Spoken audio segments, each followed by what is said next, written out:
Everybody take a seat.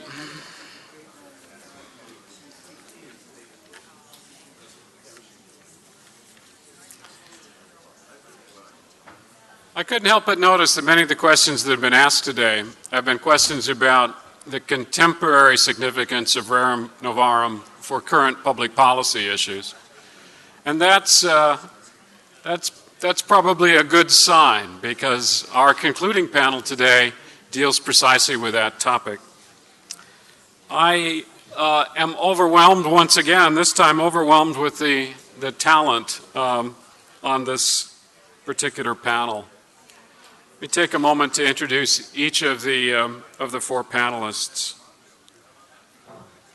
First, on my immediate left, Ms. Kathy Saley. Kathy serves as the Director of Domestic Social Development for the United States Conference of Catholic Bishops. The Domestic Social Development Office is responsible for all of the ways in which Rerum Novarum intersects with contemporary public policy. It's responsible for agriculture, for nutrition, for income support, for health care, for rural development, for urban development, and housing policy and other issues related to domestic poverty. Kathy Saley's portfolio particularly includes health care, poverty, and faith and community-based health and human services. Previously, she directed the Office of Peace and Justice in the Catholic Diocese of Phoenix, where, by the way, I'll be going in a few days. Served as an executive at the Social Policy Office of Catholic Charities USA.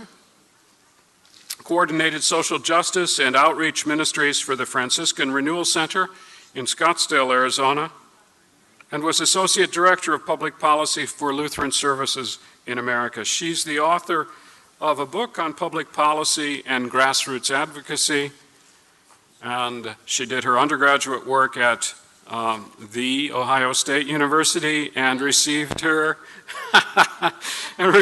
master's degree in social work from Arizona State. Next to Kathy is the amazingly famous at the moment Father J. Cletus Kiley. I hope that everybody in this room has had a chance to see his viral video that John Sweeney just alluded to. Father Cleet is a priest of the Archdiocese of Chicago, and he has his roots in the south side of that city. He currently is Director for Immigration Policy for Unite Here, which of course is a union that traces its roots to the ILGWU.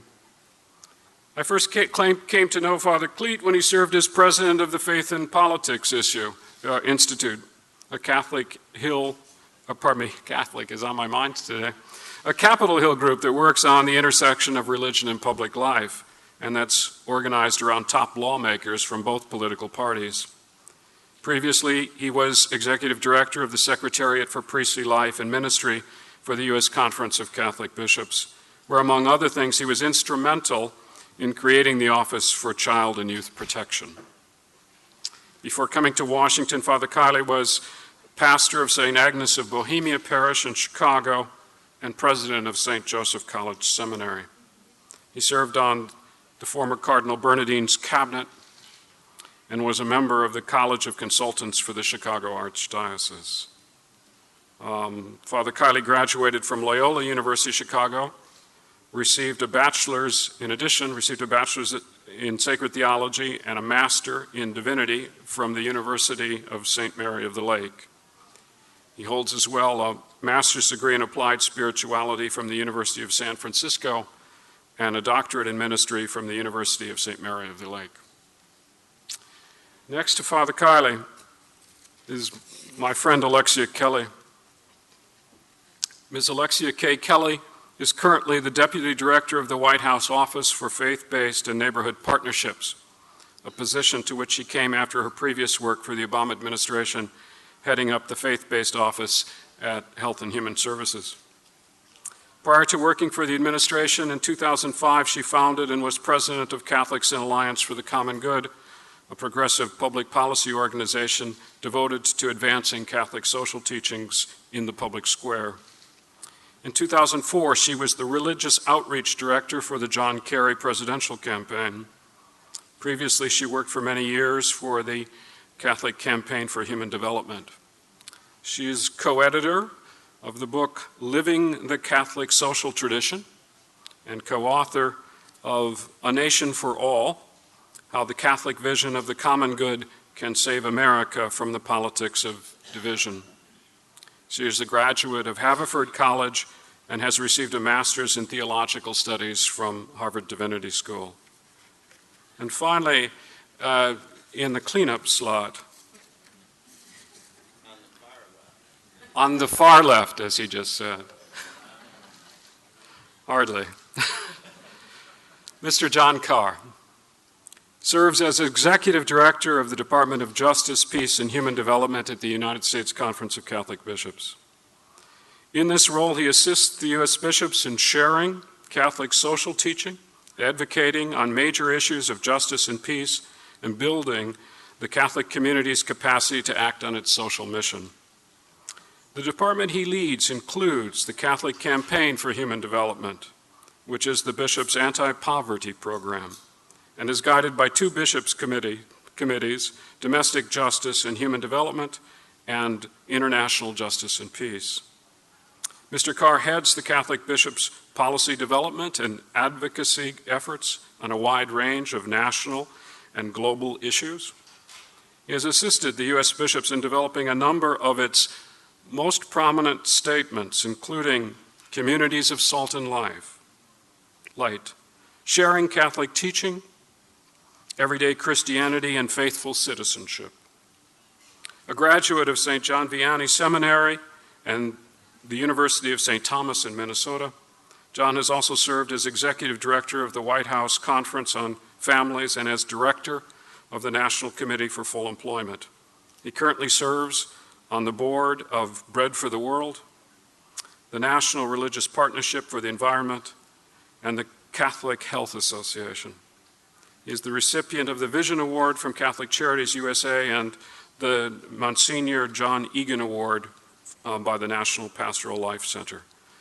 Ladies and gentlemen, this is an extraordinary panel. We are really privileged to have these folks with us today. Take it away, Kathy.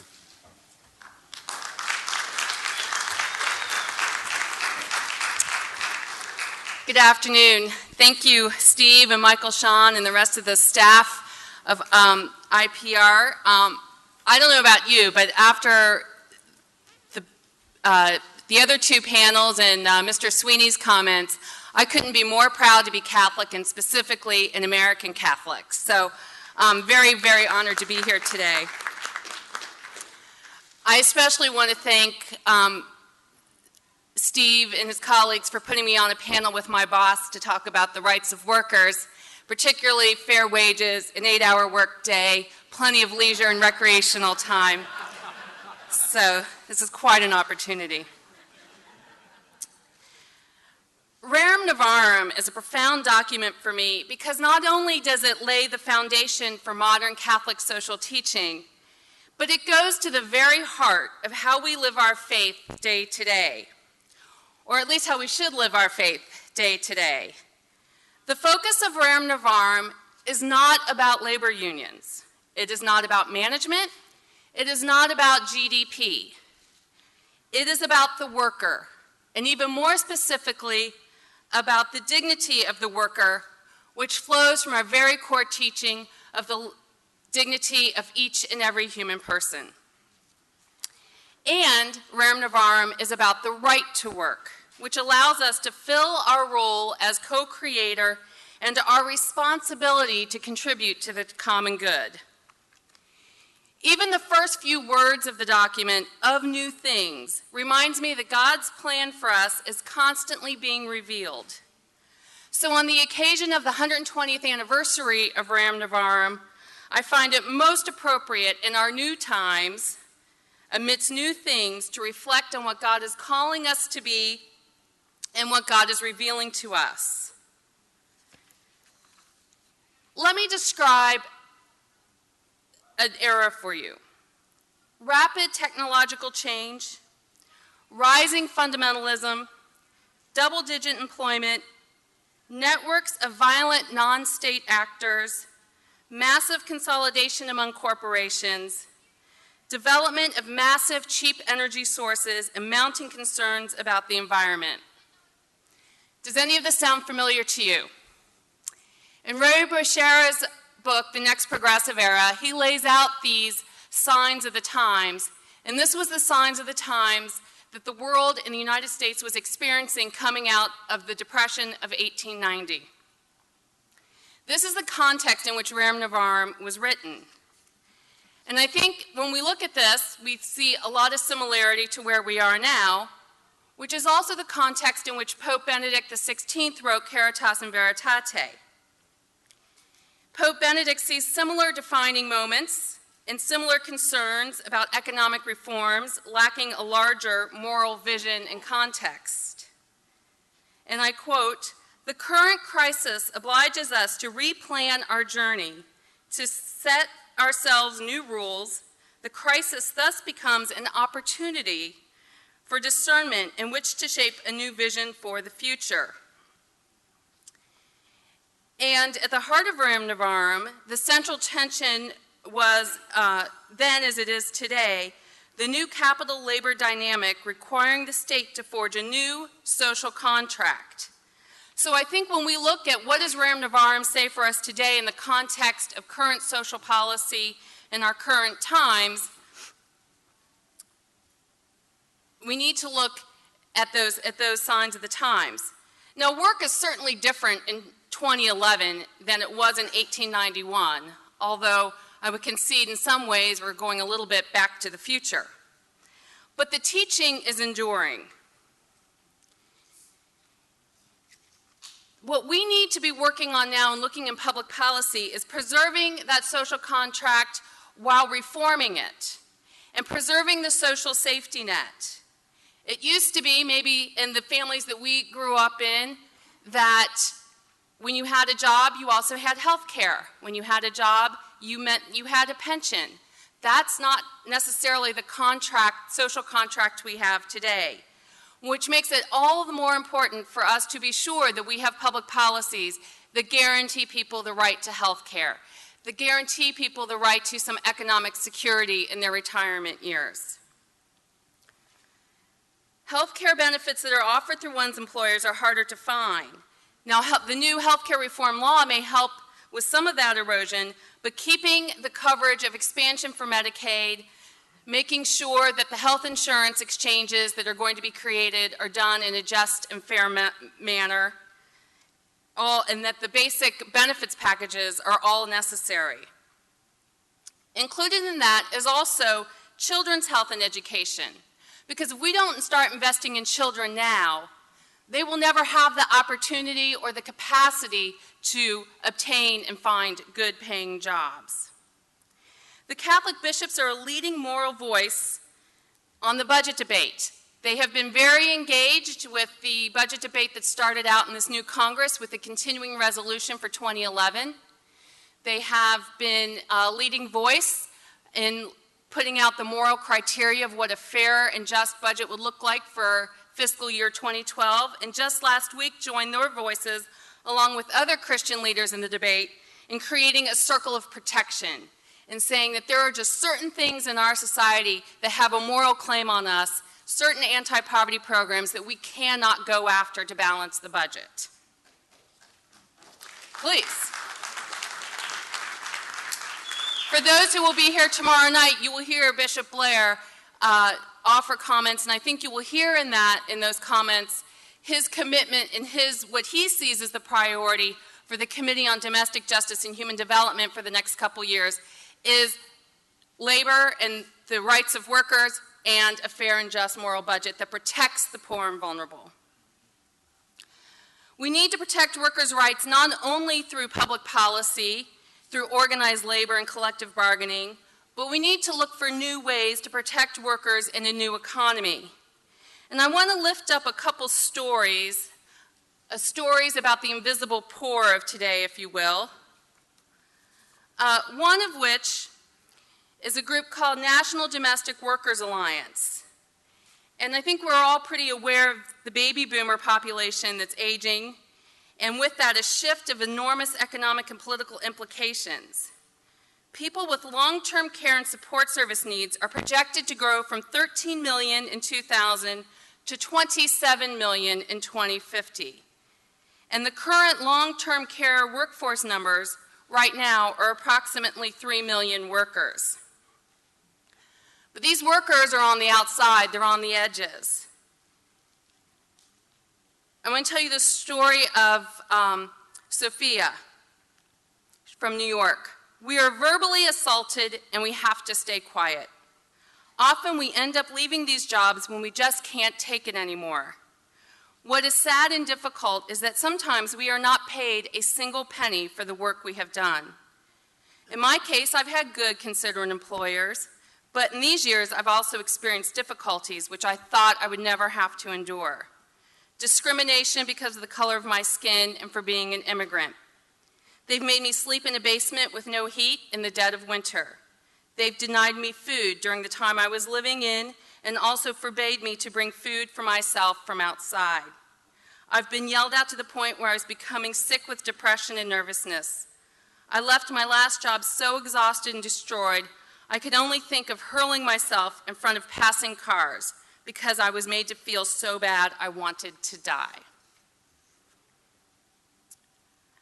The Restaurant Opportunities Center, which is funded by the Catholic Campaign for Human Development, was founded after the tragedy at 9/11, when the restaurant workers from Windows on the World were left without a job and without any support. So ROC was founded to provide job training and placement, opened a cooperative restaurant, and conducted research and policy through work. They've expanded throughout the country and are now working in local cities, including here in Washington, D.C. The story of Maya Paley, an African-American 29-year-old who's been working in the restaurant industry for 12 years, grew up here. She started working in restaurants as a hostess when she was 17, and then she began working in different restaurants, including fine dining restaurants. She was a hostess at night and also an office manager at a restaurant on the weekends. She'd been there for a couple years. She knew what the restaurant was like the back of her hand. She said, "I told my general manager, I'm ready to take on more responsibility.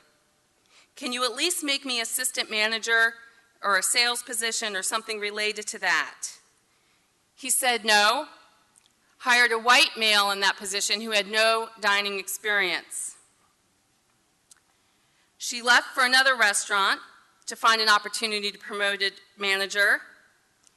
When she went to interview, she says the manager who was interviewing her was really taken aback by my appearance, and he told me, "You don't have the look of a maitre d', but I can hire you as a hostess." The person that he eventually hired for maitre d' was again a tall white man and had no more experience than I. I was extremely disappointed. I was ready to have more responsibility and to make the restaurant industry a career. I think many of us are aware, again, of a CCHD-funded group, the Coalition of Immokalee Workers. These are tomato growers living in Central Florida who hand-pick tomatoes. These are the tomatoes that they slice to put on your sandwiches at Subway, Burger King, McDonald's, and they have to be hand-picked because they're used in salads and sandwiches and so on. And they began organizing in 1993. A small group of workers began meeting weekly in a room borrowed from a church and to discuss how to better their lives. They asked the tomato growers for a penny a pound raise for the tomatoes that they were picking. And you would think that would have been an easy ask, an easy campaign. Just this past December, they signed an agreement with the Tomato Growers Exchange, getting their penny a pound raise. I think these are the workers today, along with the teachers and firefighters. My grandfather was a firefighter union member. And the other steel workers and so on, who have a claim on our moral responsibility to recognize their dignity, to protect their dignity, and to assure their rights. I think that as we begin to look forward to Rerum Novarum, I think Caritas and Veritate also speaks to us, and also that the particular role of the church is to protect also the immigrant worker. And the Bishop's Justice for Immigrants campaign, the call for comprehensive immigration reform, which in the end will protect the rights of all workers, is something that we need to keep central to our policy work around labor and justice for workers. I would like to congratulate the administration on the new protocols allowing U visas to protect immigrant workers who are victims of crime, and I think Alexia will spend some time with that, but that was a very good sign of where the administration might be starting to move, we hope, on immigration. So with that, thank you very much.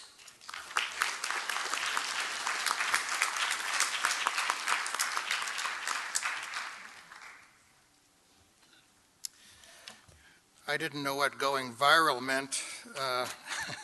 I'm just of that generation, a little bit ahead of that, and I was told today I was Hulu'd. I don't even know what that means, Tom. In any case, I'm grateful for the kind remarks about the prayer. But I'm more gratified today that I've heard names that are very dear to me and to the priesthood that I share with them. George Higgins, Jack Egan, Reynold Hillenbrand. I'm a priest of the Archdiocese of Chicago, and it's because of that legacy that I know Cardinal George has freed me to work now with labor unions and in support particularly of immigrant workers.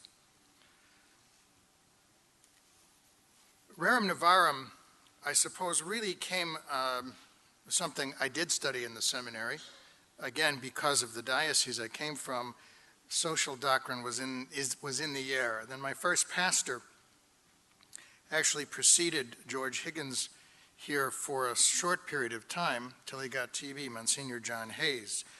But he was a dear, dear friend of Monsignor Hillenbrand, and so they were often at the dinner table. And these different social labor priests and social activist priests, as they'd come through Chicago, were often at the dinner table, again, in my first parish.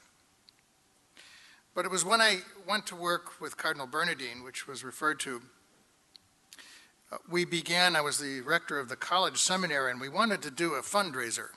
You know, when you get into colleges and institutes and things like that, you have to do things like fundraisers.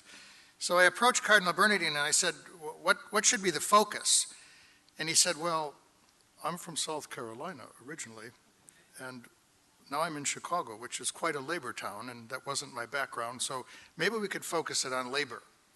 So we created an event, and it was to be Cardinal Bernardine's kind of an annual bridge between him and leaders of organized labor and others in the Chicago area. The event was to be held at the Plumbers Hall, a corned beef and cabbage dinner from Harrington's. I mean, it was the works. And the Cardinal looked forward to it. The dinner, I'm happy to say, has gone on for over 20 years now. But we named the dinner the Rerum Novarum Dinner, and we gave out a Rerum Novarum Award. Now, in that same period of time, Cardinal Bernardine had signed an agreement, sort of a covenant with the building trades, having to do with any kind of construction projects in the Archdiocese of Chicago. Well, one day I got a phone call from him after we had started the Rerum Novarum Dinner, and he said, Cleet, I need your help. He had this kind of soft voice. And he said to me on the phone, there's a giant rat out in front of the seminary at Mundelein. I said, what? He said, a giant rat, and it's wearing a mitre. And it's carrying a sign. I said, well, what's on the sign? It says Rerum Novarum. And there he was. I said, well, what? He said, I want the rat out of there. How do we get rid of the rat? So Mr. Sweeney will appreciate this. We called Tim Roach at the sheet and metal workers, Bob Georgine at the building trades, and the rat quietly went away. But it was one of those lessons in living with the application of our Catholic social teaching. And something had gone wrong, and someone didn't get the memo and didn't quite follow the rules on those kind of building projects. John Paul II, marking the 100th anniversary of Rerum Novarum and Centesimus Annus, says that the social message of the gospel must not be considered a theory, but is above all else a basis and a motivation for action. And I want to compliment the Catholic University today for focusing on Rerum Novarum, not just as a lesson or an historical walk through, down memory lane of some kind, but really for issuing a call to action. Today, many of the conditions that prompted Rerum Novarum are different than they were. Communism has collapsed. We've just heard a number of things that are very different. Kathy just pointed out a number of things that are probably very much the same. Some of the conditions that prompted Rerum Novarum sadly do exist. There's a political philosophy, Mr. Sweeney, President Sweeney mentioned this, he used the term social Darwinism. And it certainly was prevalent at the time Rerum Novarum was issued. And it didn't really go away. It kind of went away with the administration of Herbert Hoover. But unfortunately, that political philosophy continues to bubble up. Today we call it government that governs less, governs least. You hear it in some of the Tea Party messages, I'm sorry to say. And so we've got to take that on.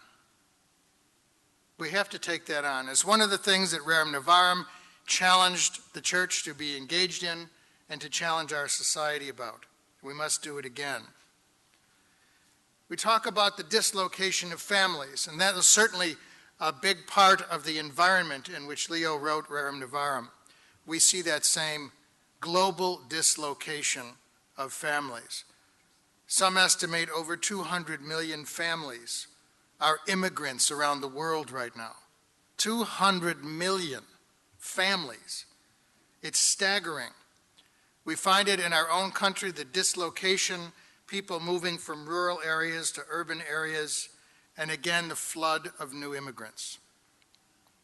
We see in 3 of our biggest U.S. cities, in Texas alone, Houston, Dallas-Fort Worth, and San Antonio, quickly becoming what are called majority-minority cities. These are percolating, fervent social conditions. And it's time for us to take the legacy of Rerum Novarum and wrestle with some of this.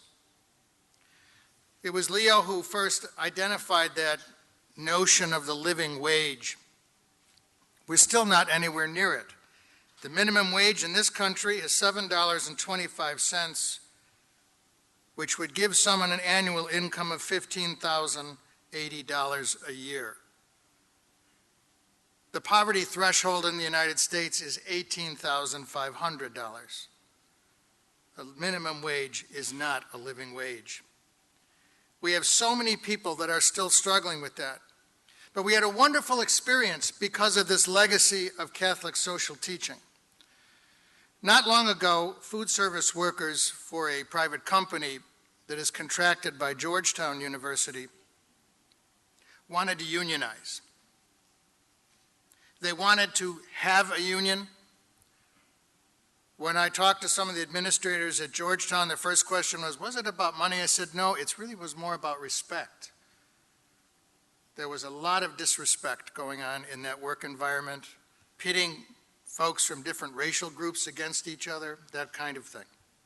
However, because Georgetown University has a statement of principles about fair employment, it was very easy to bring the workers, the company, and the university together, and those workers were able to organize, their union was recognized, and they're able to move toward this idea of a living wage and respect in the workplace.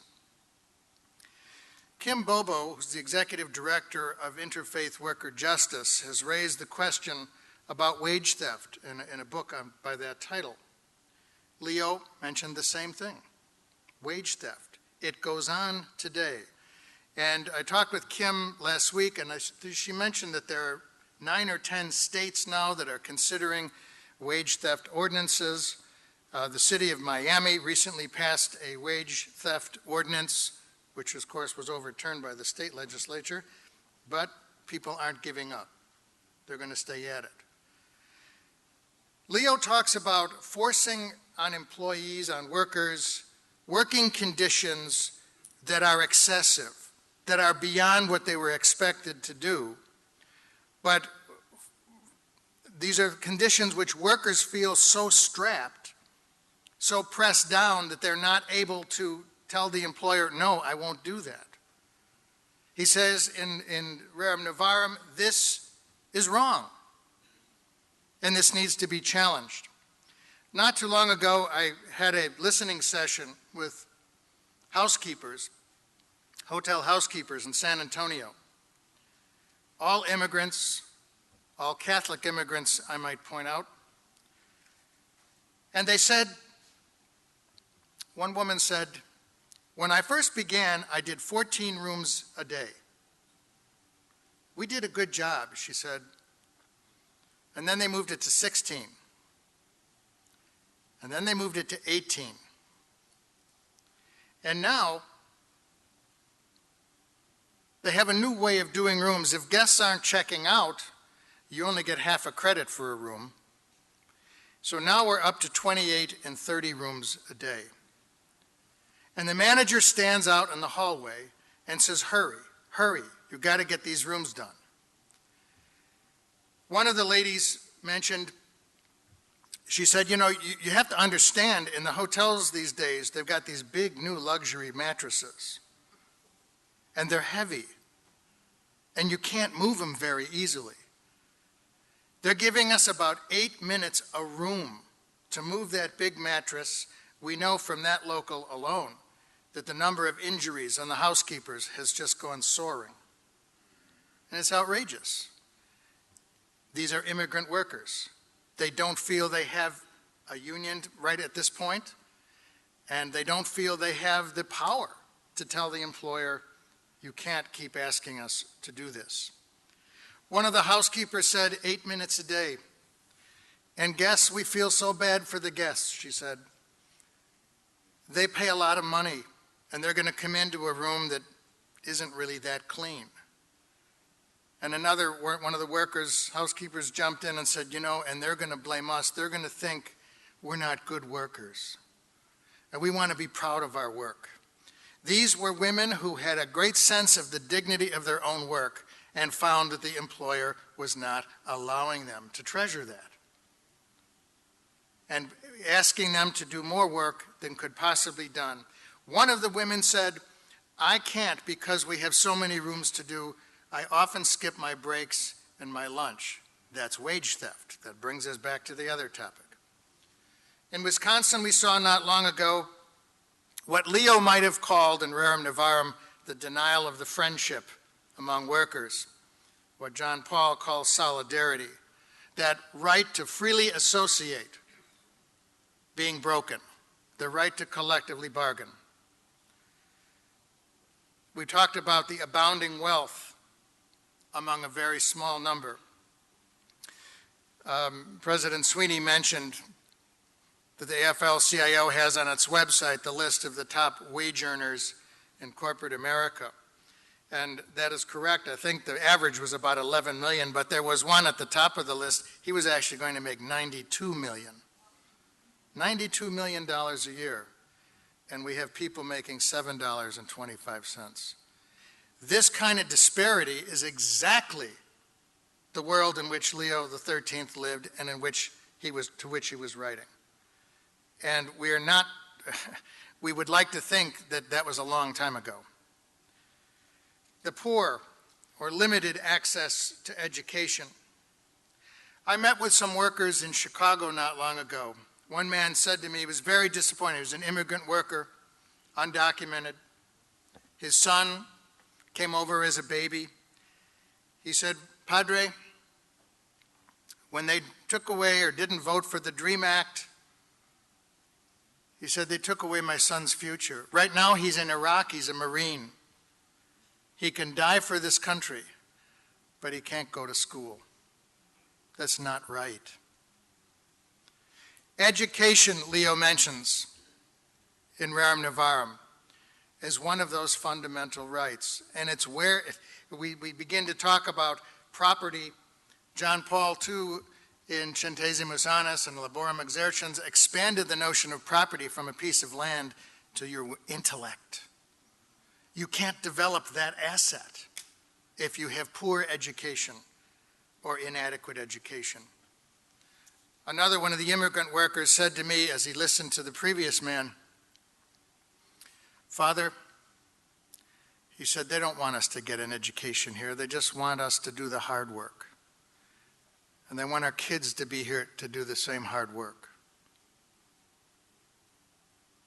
That's an immigrant Catholic worker. Finally, some of the conditions that were around for Leo. From the far right, I'm sure he heard some of the monarchs saying the church should not be in politics. I'm not going to say they're monarchs, but we certainly hear from some the church should not get near politics. He also heard from the far left side, take those clergy out back and shoot them, you know. Those were the times. The radical socialists that they were trying to address, sort of an anti-clerical secular ethos. Those things are not gone either. They're out there in the air. We have to pay attention to them. But what can the church do? What do we do?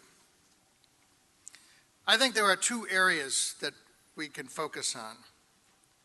In Rerum Novarum, Leo says that, first of all, that the church will, he writes these words, "Everyone should put his hand to the work which falls to his share, and that at once and straightway, lest the evil which is already so great become through delay absolutely beyond remedy. In regard to the church," he writes, "her cooperation will never be found lacking." That's very encouraging. Her cooperation will never be found lacking. And so I would say that the Bishops' Conference, all the popes since the time of Leo, have done a marvelous job articulating the teaching, and that is to be applauded. But then there's the application of the teaching, where the rubber meets the road, and that's the challenge for us still today. In paragraph 75 and 76, Leo mentions in there that bishops and clergy will exercise a zealous care for the spiritual needs, for the spiritual well-being of members of associations, of unions. And that I'm not sure is happening. We have to raise the question about that zealous care. When I think of labor unions, and we talk about the teaching, again, it's very clear. If you pick up any of these documents, starting with Rerum Novarum, the teaching is clear. But Dr. Fogarty mentioned today that at one point in history, the immigrant Catholics were the backbone of the church, these workers, the working class. And maybe a challenge for us today is that the descendants of that backbone are now in the middle class and the upper middle class. That's one church. But in every city we go to, in every diocese you can visit, there's another backbone developing, and they're immigrants. And they're in the working class. And we've got to address that somehow.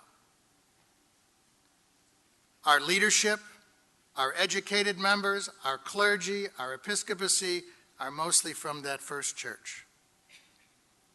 And bridging to that second one is really a tremendous need right now. Not too long ago, I went to say Mass at St. Joseph's on Capitol Hill. You'll appreciate this. And there was a priest concelebrating with the pastor at the Mass right ahead of me. So we had a chance to meet in the sacristy.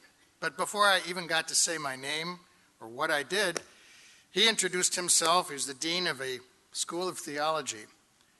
He said, "I'm from Michigan, you know, the state that was almost bankrupted by all those unions." Oh, he just kind of went into this monologue about labor unions and how they were bankrupting the church. And, you know, we don't really, he said unions are really passé. Now, this is the dean of a school of theology. I finally put my hand up. I said, I need to stop you.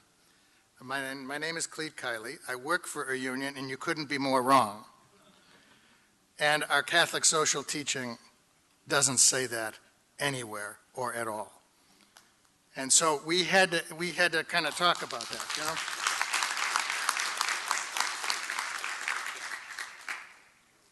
I think sometimes there has been an estrangement, though, from the perception from within the church community, and I've certainly sat with plenty of clergy to talk about this at different times. And you'll hear things like, well, I don't want to get too close to those labor unions because they're mobbed up. Or they just come around when they want to rent a priest to show up at a picket line. There's some truth to that the organizers from the unions aren't engaging in the relationship. Or from within the church community, we may say, well, they support candidates and initiatives that are contrary to church teaching. This has come up and bubbled up a few times already today. And so that creates more of that estrangement. Sometimes, you know, we have to reach out. Leo calls us to a zealous care for the members of those unions. But this sort of sense of estrangement is in there. Now that got my head inside of a labor union, I can tell you, sometimes within the labor movement, looking back at the church, there are some sentiments as well. For example, the perception that the Catholic Church or the Catholic bishops are promoting the pro-life agenda, which they should do, but at the expense of workers' issues and workers' concerns. Or that the candidates whom they might say we're going to deny communion to or otherwise criticize also happen to be the candidates who are most favorable to the protection of workers' rights. And so from inside that perspective, you kind of go, how do we talk to each other? I've heard labor union folks say, yes, we love Catholic social teaching, but we're also aware not in their hospitals, not in their cemeteries, and not in their schools. And so they pick up on that inconsistency, and we have to address that. Sometimes labor organizers may come with no religious background, and they may come out of that sort of secular, maybe even an anti-clerical ethos. They come to organize, and sometimes our clergy will have this sort of antipathy toward those same folks. So it's like, you know, gasoline on a fire. No dialogue. No dialogue. It makes zealous care for the members of those unions impossible. And I think that this commemoration of Rerum Novarum is a wonderful opportunity to reclaim that responsibility of zealous care for the members of these associations, of these unions. Finally, let me say that there are some very concrete things I think we can do. Kathy mentioned the immigrant workers. Not too long ago, I had a conversation with Cardinal Mahoney, and you know he's so committed to the support of immigration reform and the care of immigrants. But he also said it will be for us within the Catholic Church a threshold to step back into workers' issues. We've kind of gotten away from that. But the minute you're with immigrants, they're working. And they're working in some of the worst possible conditions. Very much like the same Catholic workers back in 1891. So this becomes a great opportunity for us. Hopefully we need to, we mark almost 10 years, not quite, since George Higgins' passing. There aren't labor priests. We need to develop, with all respect to creation of lay ministries, I also believe we need to identify who the labor priests are. Where are they? The Catholic Scholars for Worker Justice have agreed to do some of the training for a cadre of labor priests. The labor school served a purpose. Maybe they need a new purpose today. How about our business schools, our Catholic business schools? Someone asked the question today, are there notable Catholic business people who have applied these principles? You know, there was sort of a long silence in the room. And it's probably not quite that bad. There are probably a lot of Catholic business folks who try to apply these, but do they have a forum? Do we have a place where we can talk with them and bring labor and business and workers and the bishops and the clergy all together to talk to each other? Parish committees for vigilance about worker issues in your venue, in your site. And the Justice for Immigrants program is a wonderful opportunity. I'm going to leave with those thoughts. But this is the time, I think, a call by the university, not just to remember, but to re-engage. That's what we need to do. And for us clergy, we need to re-engage in that zealous care that Leo asked us to take on. Thank you very much.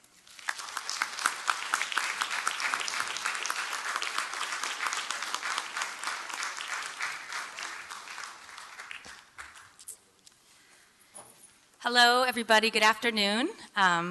Thanks so much to Steve Schneck and Michael Sean Winters and Steve's team for putting this on today and for the invitation to participate. And it's just great to see so many familiar faces in the room from so many wonderful organizations that are really living out these values in various spheres. I want to bring greetings from the White House Office for Faith-Based and Neighborhood Partnerships, where I am right now. And given the focus of this panel on contemporary public policy, I will focus most of my remarks on several what I hope are relevant programs and policies in the issue of worker rights and worker training. And I want to focus particularly on the work of the Center for Faith-Based and Neighborhood Partnerships at the Department of Labor, and its work to partner with faith and community-based organizations and leaders to make sure that these policies and programs are reaching and engaging the very people, the most vulnerable workers, in the programs created to benefit them. And I want to introduce Ben Siegel, who's here, Deputy Director of that Department of Labor Faith-Based and Neighborhood Partnership Center. And the DOL Center is a very critical member of the White House team of 13 agency centers for faith-based and neighborhood partnerships, which are coordinated by a White House office and work together across federal government. And I'll say a few words about our mission in general. But just a comment or two on Rerum Novarum before I get into those, some of the concrete programs and policies that DOL is really leading on within our team and in the administration. When I was working on A Nation for All, much to the chagrin of Chris Corzine, my co-author, I got a little bogged down in the documents themselves, and I felt like I had to read a couple of them, especially Rerum Novarum, the entire text, and then the commentary that Tom Shannon did in that great document from the folks at BC. But and I was looking in particular for John Gehring will remember this, who worked hard with us on that book. I was looking for references to the common good in particular in the document, and remembered clearly that Leo XIII really planted the notion of the common good firmly at the beginning of the modern Catholic social tradition, the way he articulated it in the document, and made clear that the common good was certainly that the role of the government was to serve the needs of all citizens, but that wasn't just the duty of government, but its very reason for being. And I was really struck by that. Like, that is why government exists, not just that that's its responsibility, but it's why it exists. And then in those later documents, I was struck by the fact that this notion of the common good, is expanded, widened to the concern for workers, and the rights of workers in Rerum Novarum, and then is widened gradually over time in later documents to global concern for global poverty, the global poor, and then John Paul II certainly even expanded it to the environment and care for the environment. And there was a funny quote in Tom Shannon's commentary on the document where he was speaking to one of the challenges, of course, of Catholic social teaching in general, and to Rerum Novarum, that many people weren't familiar with what an encyclical was. And he quoted, to prove that, pointed to Al Smith's quote during his campaign when he said, "Would someone please tell me what is an encyclical?" So thanks to Steve for your great work of the Institute in answering that question. So I just want to say a word about the mission of our White House office for faith-based and neighborhood partnerships. It's actually very straightforward, even though sometimes there seems to be a shroud of mystery around what we do. It's very simple. We build and support partnerships between faith-based and community-based organizations and the federal government in order to better serve people and communities in need. We have 4 concrete goals that guide some of our focused partnerships, but each agency center, for example, Department of Labor, HHS, USDA, work on the priorities of their department, as well as these 4 goals that the President laid out for the initiative across the administration. And the first goal is to strengthen the role of community and faith-based organizations in the economic recovery and to reduce poverty. And the 3 centers of Department of Labor, Small Business Administration, and Commerce, those are 3 of our 13 centers, have really formed a great team to work towards that goal and engage community and faith-based organizations around worker rights, job creation, economic development in general. And I want to just give a brief shout out because we just launched this last week, and there's some really concrete resources, especially around worker rights and job creation, economic development. This new guide, Partnerships for the Common Good, that we launched last week in Philadelphia, is really a roadmap for the kinds of partnerships that organizations and leaders can engage in to further the common good and help people most in need. And there's some great references to some of the resources and campaigns that I'll mention. But as Ben was very helpful in preparing my remarks, helping me prepare my remarks, and much of what we talked about and what became clear has become clear as I've become familiar with Department of Labor's work in my last 4 months, especially at the White House, is that the center there, the Center for Faith-Based Neighborhood Partnership Center, which we shorten those names to the partnership centers at the agencies, really works to make sure that low-income communities and the most vulnerable populations, especially at-risk youth, folks reentering after incarceration, and returning veterans, can participate in and be part of the worker rights, programs, policies, initiatives, so that they can benefit from them and be part of the solution. So that's really, I think, the real value and mechanism of these partnership centers at the federal agencies and certainly of the Department of Labor Center. So there are really 2 sides to the work at the Department of Labor, and that the Partnership Center there engages in both worker protection efforts and employment training. And the worker protection efforts have been significantly expanded, and the worker protection apparatus expanded in recent years. And I'll give 3 examples of that. One is a robust outreach campaign, another is in the area of regulations, and a third is in a new interagency collaboration between Department of Labor and DHS. And so on the campaign or outreach effort, just a year ago, last April, Secretary Solis launched a nationwide We Can Help campaign, and that campaign is described in our new partnership guide. And so this effort was really to make sure that workers understand what their rights are in the workplace, and that to make sure that their rights under law are guaranteed. And it's to connect especially vulnerable and low-wage workers with the services and programs that Department of Labor offers. And there's a special focus of the campaign on folks working in the construction, hotel, motel services, food services, and janitorial work areas. So the Secretary launched a new website, dol.gov We Can Help, a toll-free number, public service campaigns in English and Spanish, really to try to get the word out, and hired 250 new investigators to support this effort around the country.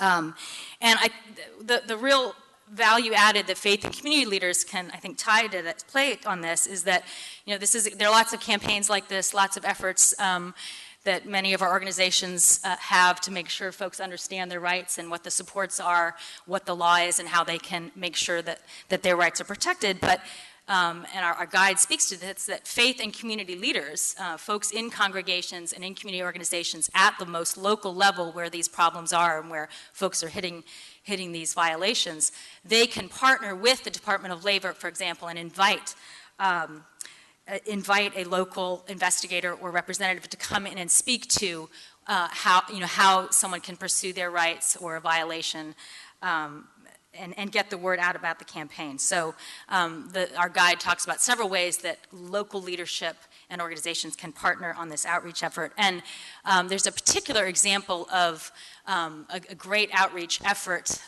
in this area that the Archdiocese of New York and OSHA partnered together to develop a call center focused specifically on Latino workers, where they can call in with questions about health and safety issues in the workplace.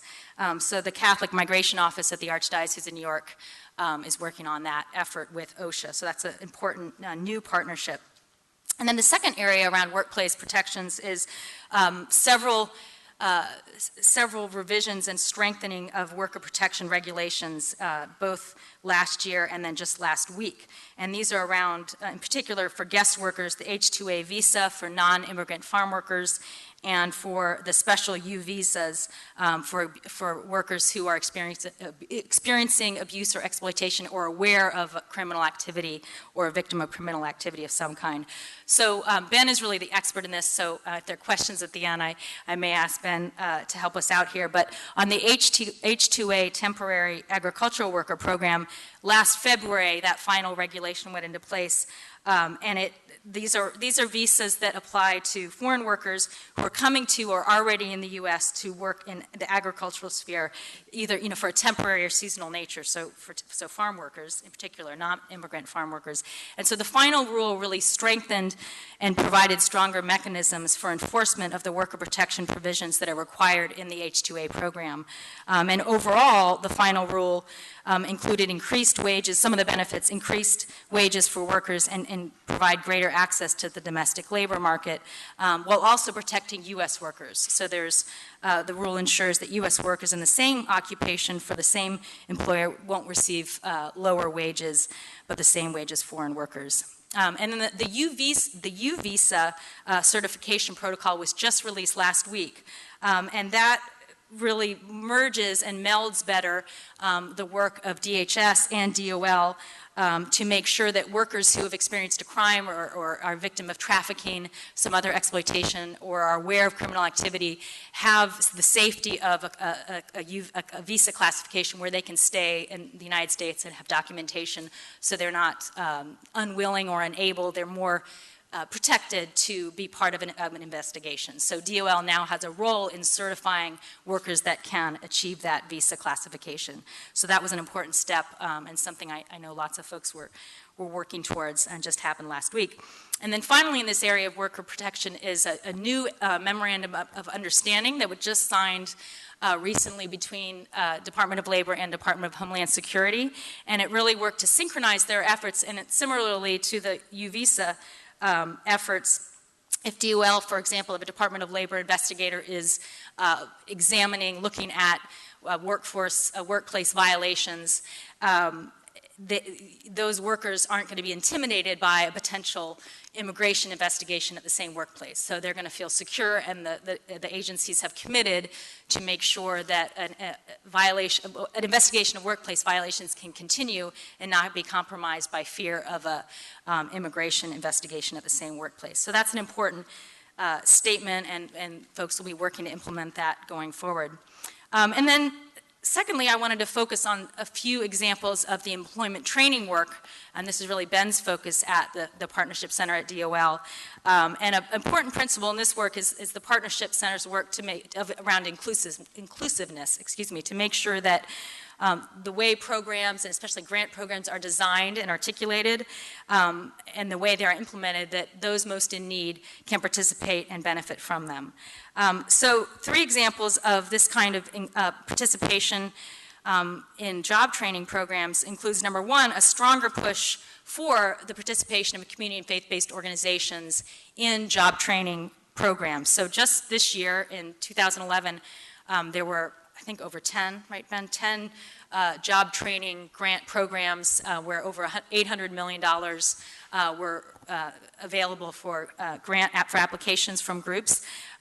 So Ben's, the DOL Center, and Ben and Phil Tom, the director there, made a big effort of outreach to community faith-based organizations, but in particular, for the first time, made sure that there was an actual requirement in the applications for participation and partnership with community faith-based groups. So this wasn't just sort of a, you should really consider partnering with faith-based organizations, grassroots organizations, because they are on the ground where low-income workers are and know the needs best, but it was actually quantified and ranked in a more concrete way to ensure a more robust participation of grassroots organizations, both faith-based and secular.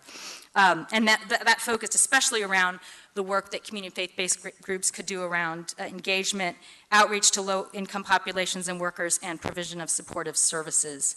And then a second example in the worker training is a really exciting grant program which was called Pathways Out of Poverty, and that was part of the Recovery Act, and it was a green job training program. It was really designed for low-income communities and workers, and there was, for the first time ever, a very specific census designation that was used to make sure that the communities that participated and received this funding, this $150 million of green job training funds, were in communities that were low income and really needed this kind of job training. So the sort of down in the weeds, it was a fun acronym that Ben shared with me, PUMA, which is a public micro-use data area, but it's even sort of more grassroots than zip code, county, very, very grassroots or very local census designation to make sure that these funds are targeted to low-income communities and at the most grassroots level.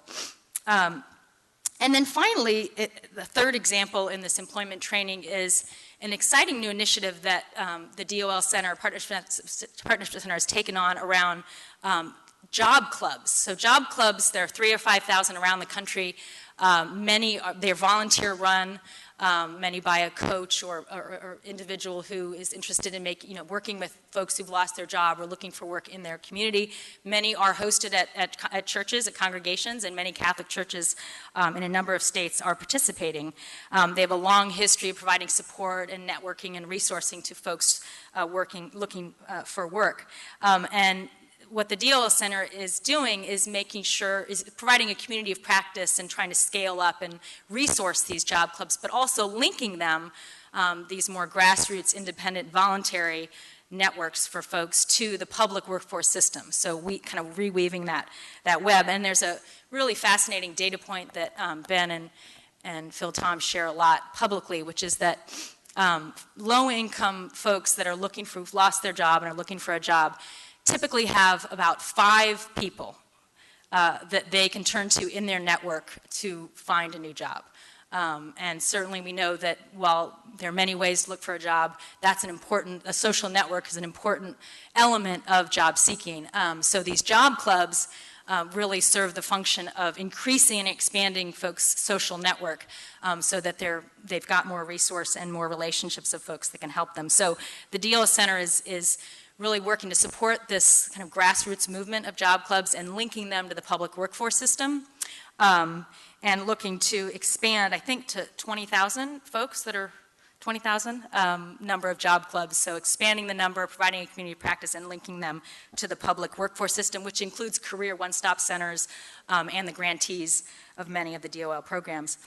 So I just wanted to share those 3 examples, both in our workforce protection efforts that the Department of Labor has undertaken and in the employment training, and just close with the point that I think is sort of the basis for certainly the work that Ben and I do in the partnership initiative, and is why the rationale behind the White House faith-based initiative in general, and I think behind the work of most faith-based organizations, is that faith and community, we can have these programs, and we can have the We Can Help campaign, we can have job clubs, but there's still such a vital need to make sure that people understand their rights and know the process for pursuing them, for example, or can expand the number of relationships they have and networks, they expand their networks to seek employment and to receive training. So we need to have the right regulations in place, we need to have the right policies and programs in place, but the community and faith-based organizations, leaders, congregations as partners in making sure that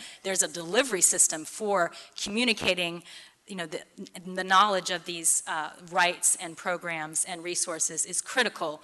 And we see so often in our work that there are important linkages to be made just to make sure that there is this kind of net of protection and resource for folks in this time. So thanks very much for having me.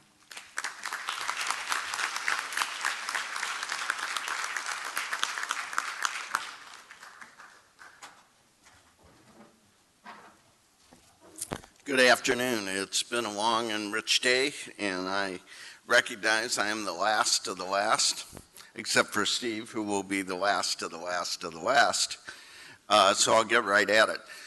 This is the right topic. When you began planning this, you didn't know that the very idea of collective bargaining and what the church teaches would be under fire so directly. It is a great panel. I'm honored to be with my former colleagues and my current colleague. Kathy, after those wonderful remarks about the 35-hour work week, you can use part of your 35 hours to answer all the questions about why the bishops don't do more, do better, do more effectively. So direct all those to Kathy. It's the right place, as we have heard. The wonderful legacy of John A. Ryan, Father Haas, Monsignor Higgins. We belong here. My question